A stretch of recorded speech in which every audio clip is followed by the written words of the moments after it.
Hey, mein Name ist Nusman und ich bin Lettering Artist aus Berlin. Ich experimentiere mit sehr vielen unterschiedlichen Techniken und Styles.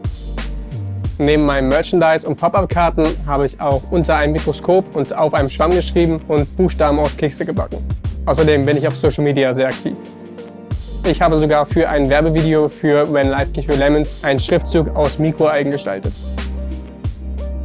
Das Experimentieren und Kombinieren von Werkzeugen und Ansätzen auf neuartige Weise macht mir nicht nur Spaß, es ist für mich auch der einzige Weg, um wirklich sinnvolle Kunst zu machen. Ich will mit meinem Buchstaben etwas schaffen, das Einfluss hat, das provoziert und nicht nur etwas wiedergibt, was wir schon tausendmal gesehen haben. In diesem Domestika-Kurs wirst du eine ganze Reihe unterschiedlicher Lettering-Techniken ausprobieren.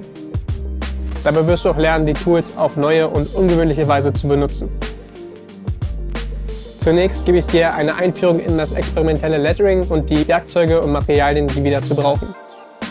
Sobald wir unseren Spruch ausgewählt haben, zeige ich dir die unterschiedlichen Techniken, die wir im Laufe des Kurses verwenden. Zuerst machen wir etwas Simples, Thick Ink und Foam Brush. Mit diesen kann man entspannt arbeiten und mit Leichtigkeit außergewöhnliche Buchstaben formen.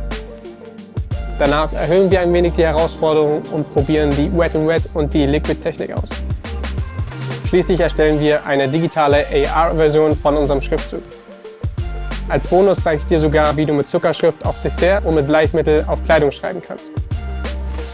Zum Ende dieses Kurses wirst du in der Lage sein, deinen Lieblingsspruch auf unzählige Arten darzustellen. Dafür brauchst du Schreibtinte, Wasserfarbe, Foambrushes, Spritzen, Aquarellpapier und Brushpens. Dieser Kurs richtet sich an alle, welche die Grundlagen des Letterings schon erlernt haben und weiter experimentieren möchten.